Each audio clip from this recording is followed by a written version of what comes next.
The monk mindset স্বাগতম। আজকের বইটি হল থিঙ্ক লাইক আ মাঙ্ক, যা লিখেছেন জে শেট্টি। জে শেট্টি একজন মননশীল এবং প্রভাবশালী চিন্তাবিদ, যিনি বছরের পর বছর একজন ভিক্ষু হিসাবে জীবন কাটিয়েছেন। এই বইটি আমাদের শেখায় কিভাবে ভিক্ষুদের মতো চিন্তা করলে আমরা আমাদের জীবনে শান্তি, উদ্দেশ্য এবং আনন্দ আনতে পারি। বইটির মূল ধারণা হল আপনার মনকে প্রশিক্ষিত করে আপনি শান্তি খুঁজে পাবেন। আমরা আমাদের জীবনে অধিকাংশ সময় অতীতের স্মৃতি এবং ভবিষ্যতের চিন্তা নিয়ে ডুবে থাকি, কিন্তু যদি আপনি একজন ভিক্ষুর মতো চিন্তা করতে পারেন, তবে আপনি পাবেন এক গভীর শান্তি যা আপনাকে প্রকৃত সুখের দিকে নিয়ে যাবে। জে শেট্টি এই বইতে মানুষের মনকে শান্ত, পরিষ্কার এবং প্রজ্ঞাসম্পন্ন করার জন্য প্রাথমিক ধাপগুলি শেয়ার করেছেন। ভিক্ষুরা যে দর্শন অনুসরণ করেন তা যদি আমরা বাস্তব জীবনে প্রয়োগ করি, তবে আমরা জীবনের সমস্যাগুলোর সমাধান পেতে পারি। এটি আসলে জীবনের উদ্দেশ্য, মানসিক শান্তি এবং শান্তিপূর্ণ মনোভাবের প্রতি আমাদের দৃষ্টিভঙ্গি পরিবর্তন করার একটি গুরুত্বপূর্ণ পথ। Part 1, the monk's guide to mindfulness, ভিক্ষুদের মনস্তত্ত্ব এবং তার প্রভাব। আপনি কি কখনো ভেবে দেখেছেন একজন ভিক্ষু কিভাবে শান্ত থাকে? তাদের মনে কোনো উদ্বেগ বা অস্থিরতা থাকে না। এর কারণ হল তারা মনে প্রশান্তি সৃষ্টি করতে শেখে। ভিক্ষুরা জানেন শান্তি আসে তখনই যখন আপনি আপনার মনকে প্রশিক্ষিত করেন, এবং এটি আপনাকে এখনের মুহূর্তে থাকতে শেখায়। এখন প্রশ্ন হল, কিভাবে একজন ভিক্ষু তাদের মনকে প্রশিক্ষিত করেন? উত্তর হল মনোযোগ এবং সচেতনতা। আমরা প্রতিদিন বিভিন্ন ধরনের চিন্তা, অনুভূতি এবং পরিস্থিতির মধ্যে ডুবে থাকি, যা আমাদের শান্তি নষ্ট করে।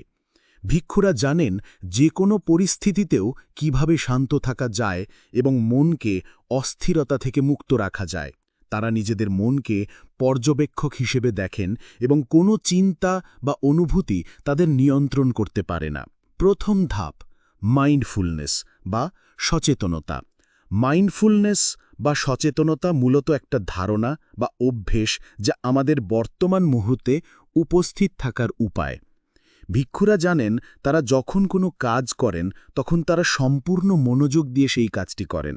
এটি তাদের শান্তি, মনোসংযোগ এবং গভীর উপলব্ধি আনতে সাহায্য করে। মনের প্রশিক্ষণের প্রথম ধাপ হল নিজেকে প্রশ্ন করা, আমি কি এই মুহূর্তে পুরোপুরি এখানে আছি? যখন আপনি আপনার কাজের প্রতি পুরোপুরি মনোযোগ দেন, তখন আপনি আসলে এখনে অবস্থান করছেন। মাইন্ডফুল ব্রিদিং, নিঃশ্বাস প্রশ্বাসের প্রতি মনোযোগ দিন। এটি আপনার শরীর এবং মনের মধ্যে একটি গভীর সংযোগ স্থাপন করতে সাহায্য করবে। ভিক্ষুরা শিখেছেন যে কোনো পরিস্থিতিতেও যদি আপনি শ্বাস গ্রহণ এবং শ্বাস ছাড়ার প্রতি মনোযোগ দেন, তাহলে আপনি আপনার মনকে প্রশান্ত রাখতে পারবেন। এটি একটি সহজ কিন্তু অত্যন্ত কার্যকরী কৌশল। Part 2, letting go of the past, অতীতের প্রতি আমাদের অস্থিরতা। বইয়ের পরবর্তী অংশে জে শেট্টি অতীতের প্রতি আমাদের অহেতুক আকর্ষণ এবং আস্থা নিয়ে আলোচনা করেন। আমরা আমাদের জীবনে ঘটে যাওয়া অতীতের ভুল বা দুঃখজনক অভিজ্ঞতা নিয়ে প্রায়ই অস্থির থাকি, এবং এই অতীতের স্মৃতি আমাদের আজকেও প্রতিকূলভাবে প্রভাবিত করে। ভিক্ষুরা জানেন অতীত আমাদের বর্তমান মুহূর্তে শান্তি আনতে পারে না। এটা কেবল আমাদের এক ধরনের ভুল ধারণা। অতীতের দিকে ফিরে তাকানো আমাদের এক ধরনের অস্থিরতা এনে দেয়। যখন আপনি অতীতের সঙ্গে জড়িত থাকবেন, তখন আপনি কখনোই বর্তমান মুহূর্তে থাকতে পারবেন না। জে শেট্টি বলেন, অতীতের সঙ্গে আপনার সম্পর্ক এখন আপনার বর্তমান শান্তির জন্য সমস্যা সৃষ্টি করছে। অতীতের সঙ্গ থেকে মুক্তি, অতীতের যন্ত্রণাগুলোকে শান্তি সহকারে গ্রহণ করতে হবে। আপনি যখন অতীতের অনুভূতিগুলোকে স্বীকার করেন এবং তা থেকে শিখতে পারেন, তখন আপনি সেগুলোকে আপনার জীবন থেকে বের করে দিতে পারবেন। জে শেট্টি বলেন, অতীতের যন্ত্রণাগুলো থেকে আপনার শক্তি নিন। অতীতের স্মৃতিগুলোর মধ্যে যদি কোনো শিক্ষা থাকে, তাহলে তা গ্রহণ করুন এবং এগিয়ে যান। Part 4, the power of gratitude, কৃতজ্ঞতার শক্তি। জে শেট্টি বলেন, কৃতজ্ঞতা কেবল একটি অনুভূতি নয়, এটি একটি অনুভব। কৃতজ্ঞতা আমাদের জীবনের প্রতিটি মুহূর্তকে গভীর অর্থপূর্ণ করে তোলে। ভিক্ষুরা তাদের জীবনের প্রতিটি ক্ষণকে কৃতজ্ঞতার সাথে গ্রহণ করেন, কারণ তারা জানেন কৃতজ্ঞতা আমাদের হৃদয়ে শান্তি এবং ভালোবাসা এনে দেয়। কৃতজ্ঞতা চর্চা। প্রতিদিন ধন্যবাদ জানানোর একটি মুহূর্ত বের করুন।